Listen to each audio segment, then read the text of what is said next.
And now for something completely different.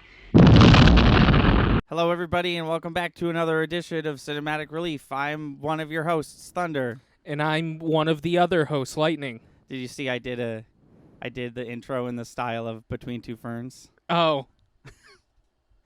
Good. Yeah. Good. Which is the movie we watched. Yes. We watched the Between Two Ferns movie starring Zach Galifianakis and Lauren Lapkus and like 100 other people. Yeah. So, thoughts? It was good. I liked it. I liked it too. I almost shut it off in the first 20 minutes. Oh, it why? was so boring till they got to the plot. Like, just introducing all the people. Oh, yeah. I didn't know where this movie was going to go. And Right. I literally, because I was watching it with my dad, I turned to him and I was like, this isn't so good. You want to shut it off? And he was like, well, let's give it a few minutes. And then they finally got to the plot. It started off fun. Yeah. With the first thing's Matthew McConaughey, Yeah, right? yeah. Yeah. And, like, I was into it. And then they start introducing everybody. And I was like, is this going to be like The Office? Yeah, no, that was like, a little... what is this movie going to be? I was also going to mention how weird and long that was. Yeah, that's the thing. It was long. I was like, so is this the movie? Because I'll stop watching it Right. if this is the movie. Adam Scott referred to his television show as Parks and Recreation. Yeah. Did you also think that was weird? Like, I know that's what it's called, but I've never heard it called well, that before. I think the reason he said that was so that they could set up the joke. Because Right. the show is technically Parks and Recreation. But right, but I've nobody calls literally it that. never heard it called anything Yeah. other than Parks and Rec. No, I think he said that so they could set up the joke. Yeah. No, it was funny. It was good. Tell us what you thought of it. I thought it was really good. Yeah, I didn't know what to expect. Is Well, the thing. that was the thing with me, too. Yeah. I like that Will Ferrell just played himself. Founder, but he it was like a fictional version of Will Ferrell where he still runs Funny or Die and I didn't know he actually did. Yeah, he founded Funny That's cool. Funny or Die, but in this version he's president of the Yeah. internet, Sir William Ferrell Funny or Die creator, who that's all he cares about. There was a few scenes where I was like, oh, that's why you don't do good movies anymore. But then Will there's Ferrell? yeah. Yeah. But then there was the one where he gets out of the stretch Hummer and onto the Segway with his yeah. giant cowboy hat, and I was like, all right. That's the old Will Ferrell I know and love. Just Yeah, that's straight, not because he just- straight faces it the whole way Right. through, and it's funny. It's not just me, right? That Will Ferrell kind of sucks now. Yeah, I think he, I think he stopped trying. Is what I think. I think people know his brand of humor, and he's like, well, I'll just be that forever. That makes sense. And no matter what situation I'm in, I will not feed off the energy of the other actor in the room. I will just be me. Right. Which is something he did in SNL, but it was funny back then because he put a lot of effort into it. Now he's just like, I'm Will Ferrell. I just said something funny. Yeah. And you're going to laugh. Yeah. No, that makes sense. No, I thought it was really good. I don't know why it was made in 2019, but I thought it was really good. So many Avengers were in this movie. Yeah, no kidding. An Everybody alarming except number for of Matthew Avengers. McConaughey. Everybody else was like an Avenger. Yeah. Which was interesting. I don't know if they were making a point. Yeah, I Or don't what? know. No, I think all the best actors are in Marvel movies. Yeah. It just so happens. Yeah, that's the thing, because except for when he said to Paul Rudd, he was like, so tell me, do you like being in the Marvel movies, or do you like being in movies nobody's ever heard of? And I was I was going to say made me think of that. Besides the Marvel movies, these actors have nothing in common. Right. Yeah, exactly. No, I think Paul Rudd was the best part. Yeah, he was pretty did funny. Did you see they uploaded his... There's a full extended 6-minute actual episode. Oh, really? On the Netflix's comedy YouTube channel. I think that's called cool. I think it's called Netflix is Not a Joke or something like that, or Netflix is a Joke. Okay. Something like that. But there's a good 6.5 minute Paul Rudd episode. Good. He what did he call Benedict Cumberbatch? And, oh, dude, he called him a ton of things. But the last one, he finally the interview's over. They're at a gas station. Yeah. And he's like Dinkelberg something or other. Yeah. And I was just like, wow, good. He No, it ripped was on him. Yeah. Can you do an American accent? And then he did. Yeah, and then he did for like the rest of the interview. And Zach Galifianakis was not impressed. My my favorite part was the credits. Why am I drawing a blank? They were blue. They were outtakes. Oh, I guess I stopped watching. Wait, did you not see the outtakes? I don't think so. Oh my god, they were so good. It was just like It was really good because you never get to see this. It was him like saying his thing, and then the other person cracks up. Peter Dinklage literally said, "How do people do this? This is so hard." And you just like they never break the bit, right? But they did in the outtakes. It was really good. Okay. You know what? When we're done with this, I got to see that. Yeah, totally. Yeah. Peter Dinklage was funny. Yeah. Like I don't know if he was. Here's the thing. The rest of them, I feel like were playing themselves. I feel like Peter Dinklage was like, and I'm the rich guy they're gonna rob. Yeah. You know what I mean? I felt the same way. I was like, Peter Dinklage might not act like this because he's clearly playing like a caricature version of himself. Yeah. No, they must be like, all right, so he's gonna insult you. I'm surprised they don't prep them on exactly what he's gonna say so they don't start laughing. Yeah. Well, maybe they want that. Maybe they want to see their natural responses. Yeah. What did you have a favorite joke? Oh, I had a few. I mean, that Paul Rudd one was funny. I like when Paul Rudd was like, "I'm not a practicing Jew. I've perfected it." That was good. There was I have a few. Okay. Matthew McConaughey. Matthew, you have a shirt on. Is there something wrong? That was great. Yeah. Also, I just wasn't expecting it. Matthew McConaughey was like, "I'm out of here in 15 minutes," and Zach Galifianakis was like, "What do you got to do? Go ride around in a Lincoln?" I thought that was like, "Yeah, yeah." He was straight up like, "Oh, he got me." Both those Paul Rudd jokes were great. There was just an inappropriate Benedict one. Yeah. But you can't remember it? No, it was like, do you think you get all these smart roles because you look like somebody who could be inquisitive or somebody or because you're British? Is that what it was? No, no, he made like an autism joke. He made like or because you have the face of somebody who could be like eating cereal with a helmet on. He made something and then he was like, "Can we get a close up on his face?" yeah. The close up lasted a little too long. Yeah. The David Letterman one where, my God, like we have an anorexic Santa or something like that is our guest today. David Letterman tries to give him like real world life advice. I love the joke. So your son's name is Harry. Is he named after your face? My favorite joke. I mean, it was in the commercial, the trailer, but my favorite joke is the Brie Larson one, where he's like, "They tell me that you usually decline to answer questions that make you feel uncomfortable. This is a two-parter, by the way. Why is that? And how old were you when you got your first period?" That was good.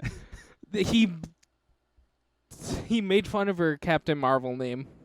Yeah, in the because he always like, what do you call that? The they title always card. screw up there. He called her the Marvelous Ms. Maisel, which is that like Netflix show about like I think it's like a stand-up who's like doing it to support her kids or something. Yeah, I've never seen it. I've only seen trailers. Well, but. he was like, he was clearly confusing her with Captain America at first. Yeah. And then she was like, "No, my name's Captain Marvel." And he was like, "Wow, they're really running out of names there, huh?" Yeah. Meanwhile, Captain Marvel's been a character since like the 60s.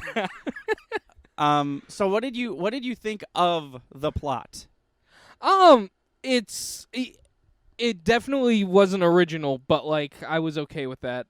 It was like I don't know. I mean, it wasn't unoriginal. Right. It was just like once once Will Ferrell was like, "You got to do this, and you have this many days. Get to it." I was like, "Oh, we're doing this." Yeah. Like I knew what was. I was like, "Oh, it's gonna be a road trip." I knew all the parts that were gonna happen after that.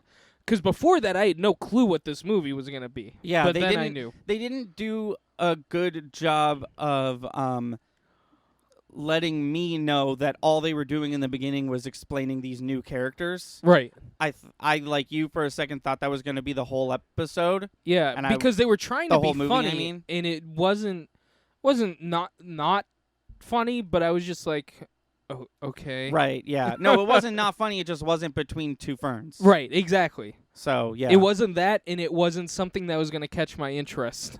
Right. No, I could see an alternate, reality where the whole, like, they tell the Matthew McConaughey story, and then they introduce everybody, and then they retell it, and then they do something similar to that 3 times, and then that's the movie. Yeah. But I'm glad it was actually, like, once they got into it, it was just, like, a bunch of episodes of Between Two Ferns. Right.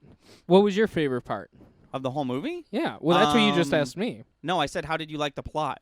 Oh, I asked you what your I favorite am joke sorry. was, and You're I right. said my You're favorite right. joke was the Brie Larson What one. did you think of the plot? I thought it was okay. I liked the... I liked the characters. Once Yeah. they were like on the road trip together, I Yeah. liked them. I liked the... Cam? Well, yeah, he was great. But I was gonna specifically call out I liked the whole ever since my dad killed my mom and then murdered himself. And that was funny. And then it was like, when did that happen? And she was like, a few months ago. And I was like, what? Yeah.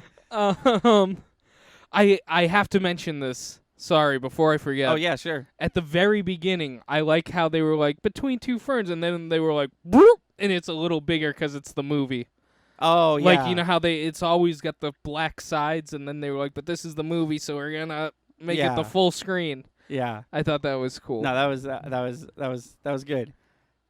I wonder if I wonder whose idea this was. Like, I wonder if this is something Zach Galifianakis has always wanted to do, or if Netflix was like, no, we want you to do this, and then he made it. Like, I think Zach Galifianakis will take money for whatever gets thrown his way. Not saying that in a bad way. I just think he's like, oh, you want me to BS interviews with celebrities? Sure. As long you're paying me for that? Okay. do you want to know what I didn't realize? Obviously, he's playing a character named Zach Galifianakis, but from the web episodes... Yeah.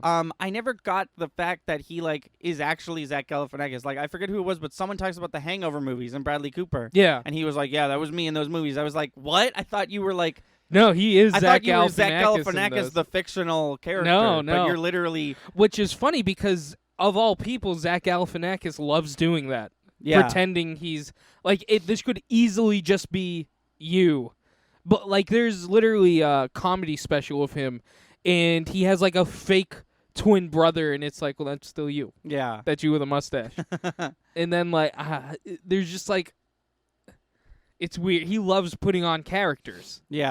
I think that's what the point I'm getting at is he loves doing characters no matter what, it seems like. But No, this one is just Zach Galifianakis. It was just such a lore trip for someone to bring up Bradley Cooper and him to be like, yeah, and me to be like, you're the same one? You're the Zach Galifianakis who's the famous, like, multimillionaire who was in Hangover? I thought you were, like, you set up this whole, like, Zach Galifianakis, the nobody who works on public access.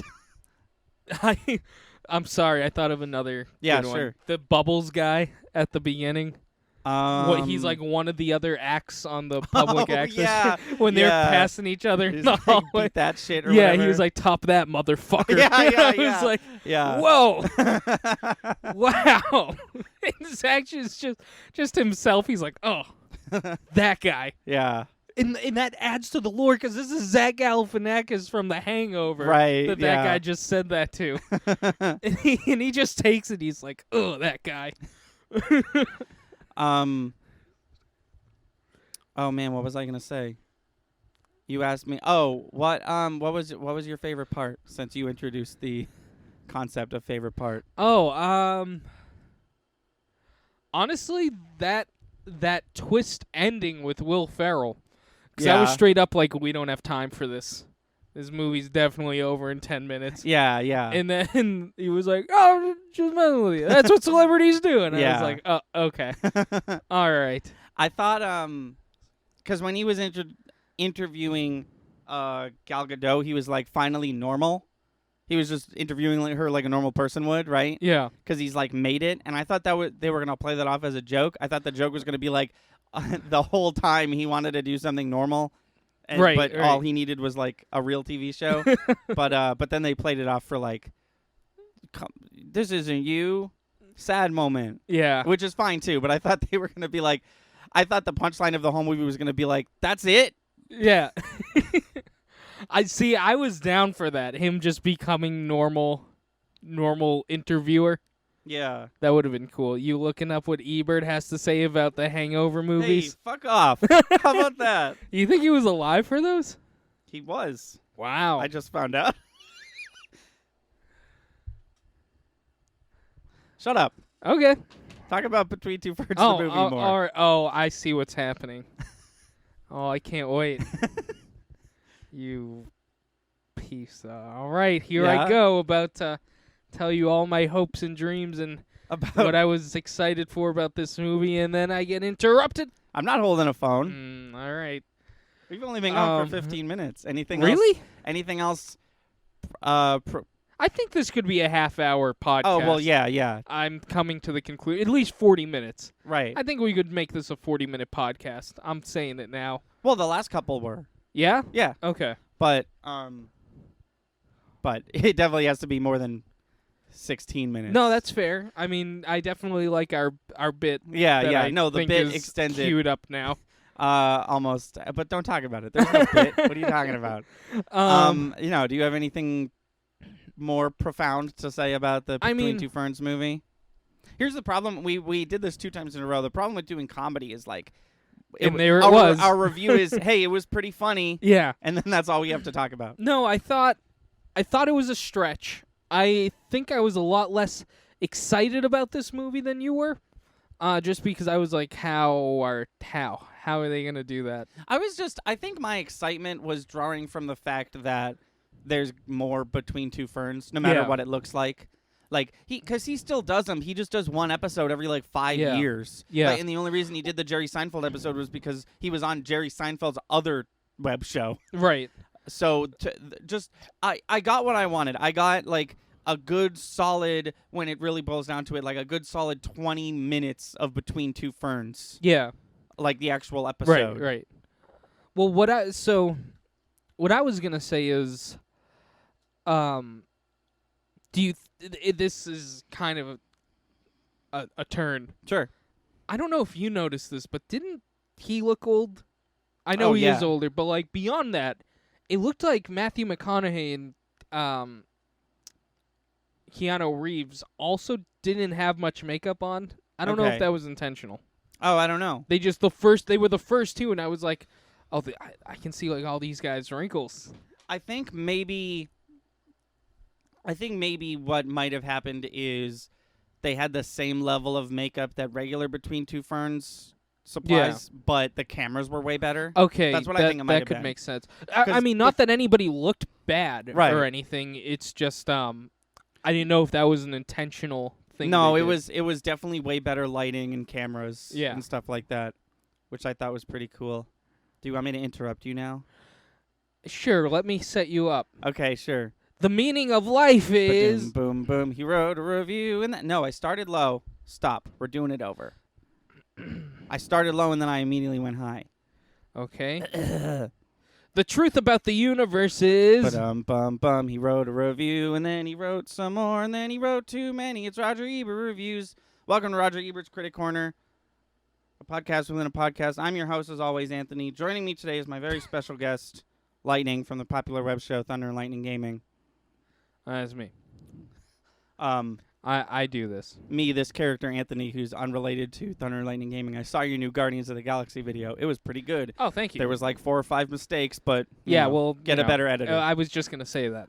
Roger Ebert gave The Hangover, which he was, I guess, still alive for. 1. I'm going to say 1. You have guessed wrong. He gave it 3.5 What? out of 4 stars. Wait a minute. Everybody stop. What? I didn't even start. What? Oh, 3.5 out of 4, baby. You know what?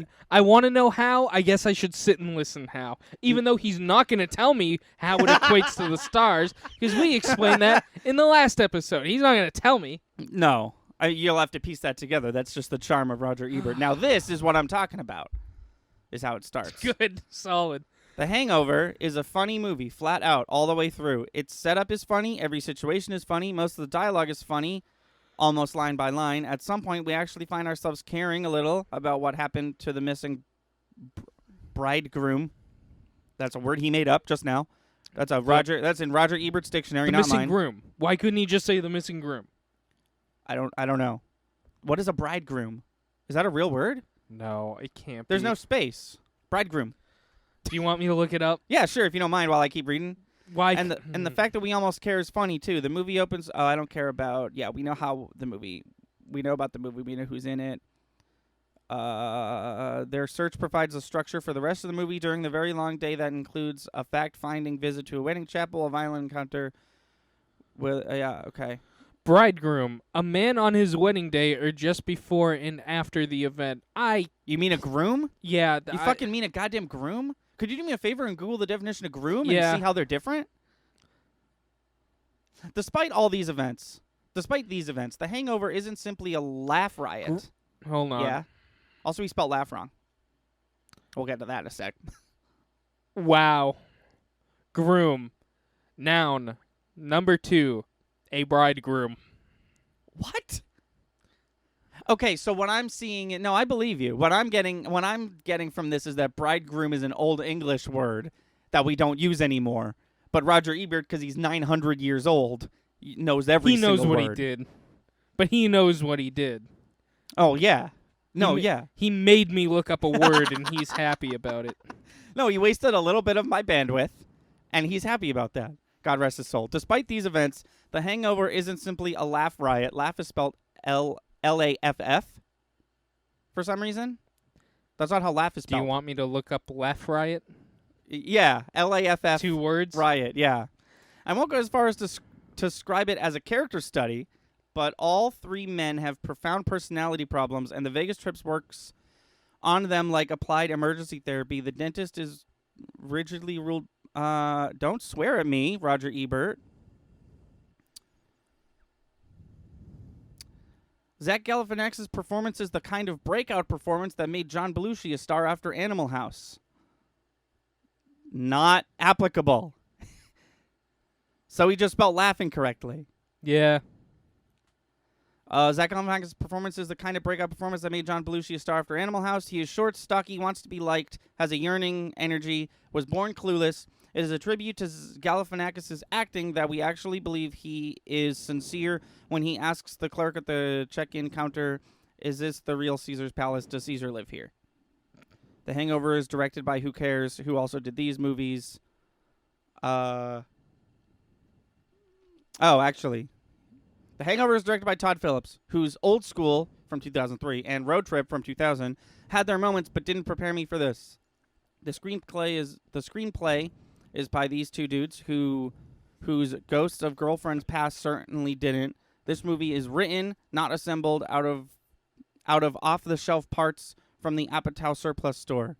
There is a level of detail and observation in the dialogue that's sort of remarkable. These characters aren't generically funny, but specifically funny. The actors make them halfway convincing. Oh, I thought that was the end of it. Oh, there's more.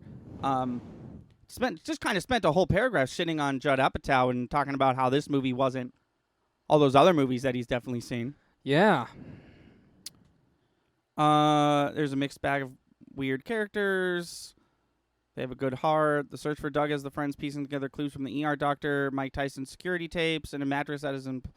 Yes. If the movie ends somewhat conventionally, well, it almost has to. Narrative house cleaning requires it. It begins conventionally, too, with uplifting music and a typeface for the title that may remind you of My Best Friend's Wedding. Once again, we can't just consume a movie. We have to compare it to other movies we've seen. But it is not... But... This is a full sentence. But it is not to be. Period. Here is a movie that deserves every letter of its R rating. What happens Every in Vegas letter. stays All in, one of them. Yeah. What happens in Vegas stays in Vegas, especially after you throw up. That's his closing line. He's getting old, man. Yeah, do we know what he died of? I'm going to Google that while you do your psychoanalysis. Well, I need this for part of the analysis. Hold on. I have to sneeze. Bless you. Oh, he's creepy. Oh, do we have a picture? I've never actually seen him before. Yeah, I'm gonna throw you this picture. It's me. Oh, you gotta put that on the thumbnail everybody's looking at. Just as fast as you did to me. Just, Yeah. Just flash his face real quick. He died in 2013, age 70. Well, I think they're off a couple centuries, but that's okay. How did he die?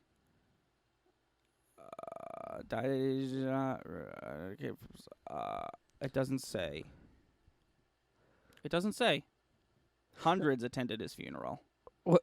Okay. There's a bench with him on it, like a bronzed bench. Doesn't say how he died, but he prognosticated his own death. I know it is coming, and I do not fear it, because I believe there is nothing on the other side of death to fear. I hope to be spared as much as pain as possible on the approach path. I was perfectly content before I was born, and I think of death as the same state. What I am grateful for is the gift of intelligence, and for life, love, wonder, and laughter. You can't say it wasn't interesting. My lifetime memories are what I have brought home from the trip. I will require them for eternity, no more than the little souvenir of the Eiffel Tower I brought home from Paris. Even though it was still a little weird, that was probably the best thing he's ever said or written. That was kind of beautiful, but still a little weird, but kind of nice. Yeah. So my theory is, I'm assuming, so you said 2013? Is when he died, yeah. Yeah. And I believe 2009 is when The Hangover came out. Okay. I'm assuming... Oh, wait, sorry. I just need to go back a page. Yeah, 2009. I'm assuming there was a little bit of dementia. Okay. Because here's the deal. Here's the thing. Well, this paragraph he wrote was 3 years before his death in 2010. That's what I'm saying. Oh, okay. I think he was unbelievably loosey-goosey with his stars. I did not expect Hangover to get a 3. I also think he 3.5. Wow. I also think, here's the thing. If you're going to see a comedy, that's what that movie deserves probably. But Right. I just didn't expect this out of the esteemed Yeah, no, I Ebert. expected something along the lines of, like, this movie made me laugh, but it didn't make me think. Yeah, well, that's the thing. Sometimes he's really snobby. And by sometimes, I mean every time. Oh. He died of thyroid cancer. Well, that puts, could have been many things. He just, it sounded like he stopped caring. But if there's one thing I know about this man, it's he's gonna crap on every movie the general public enjoys one way or another. So But I'm he thinking didn't really crap on this one at all. that's what I'm saying. It's very, very out of character for our man. I think it might be the first, 100% positive review that we've gotten. Like, he Yeah. shits on other movies, but only to say that they're not as good as this Right. one. And here's the thing. Either that or maybe I don't know. It's so weird. Because, that was a perfectly fine, little weird, but perfectly fine review of The Hangover. I agree. Yeah. I'm not saying I don't agree with him. It's just weird that I agree with him, Yeah. is all. It's weird that he liked The Hangover. Yeah. I think I feel like we've read reviews of similar movies that he's seen, and he's just like, oh. You know what I mean? Yeah. He's a weird dude. I don't want to see him again. Oh, a picture of him? Yeah. Well, don't watch this episode. It'll continue my streak. Damn. Just lay it all on the table. No,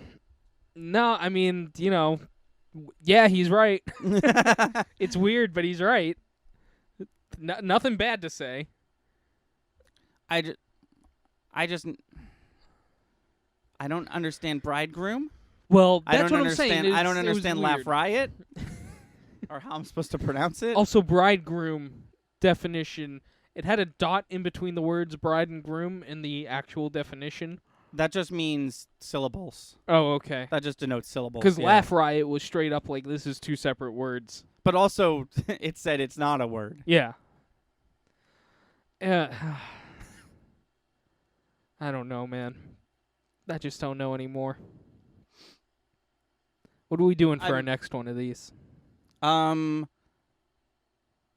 That's a good question. Do you want to do Disenchantment?